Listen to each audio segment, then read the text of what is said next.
Punde baada ya chipuko la virusi vya COVID-19, ubunifu wa Wakenya umeonekana kuongezeka haswa na lengo la kudhibiti msambao wa virusi vya korona. Barakoa na vipumuzi ni baadhi ya vifaa ambavyo vimetengenezwa na mashirika tofauti tofauti. Katika chuo kikuu cha JKUAT, wasomi hawajasalia nyuma. Wakati huu wa shughuli chache za kimasomo umeongeza nafasi ya ubunifu. Kundi la wanafunzi wa uzamili kwenye kosi ya uhandisi kwa ushirikiano na wale walio na ujuzi wa kemikali wametengeneza vieuzi ambavyo hadi kufikia sasa vipo tayari kwa matumizi ya umma. They come in two types. As I was explaining, one is the gel type, this one.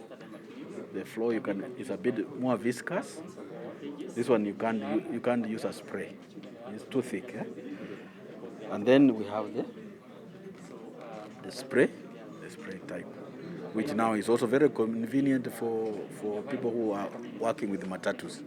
Hapo sio mwisho wa ubunifu wao. Wakati ambapo kunawa mikono kumependekezwa zaidi kama mojawapo wa njia ya kuua virusi vya COVID-19, wengi wamehangaika kwa kukosa mifereji, na wanapopata mifereji huwa inawalazimu kuigusa wanapofungulia maji na kuigusa tena ili kuukata mkondo wa maji. Hivyo juhudi zao zote za kukinga virusi hivi huambulia patupu iwapo aliyekuwa na virusi alikuwa amegusa mfereji huo.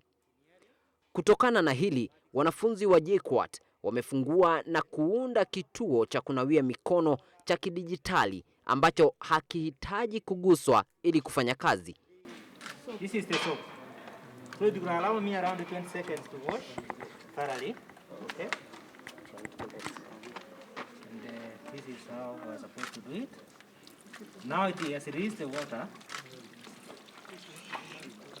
Sufficient water for a timed duration.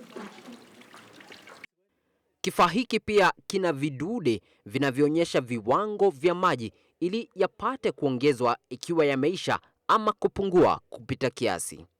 Wanatumai kuwa wataendeleza ufundi wa kifaa hiki ambacho kwa sasa bei yake ni shilingi za Kenya 25,000 na kuongeza kipima joto ili kuwatambua wale walio na joto kupita kiasi na kuarifu maafisa wa afya mara moja ili aliyetambulika apate kupokelewa na hudumu wa afya na kupimwa virusi vya COVID-19, na iwapo ni mgonjwa basi apokee matibabu. David Kagina, Switch Adhuhuri.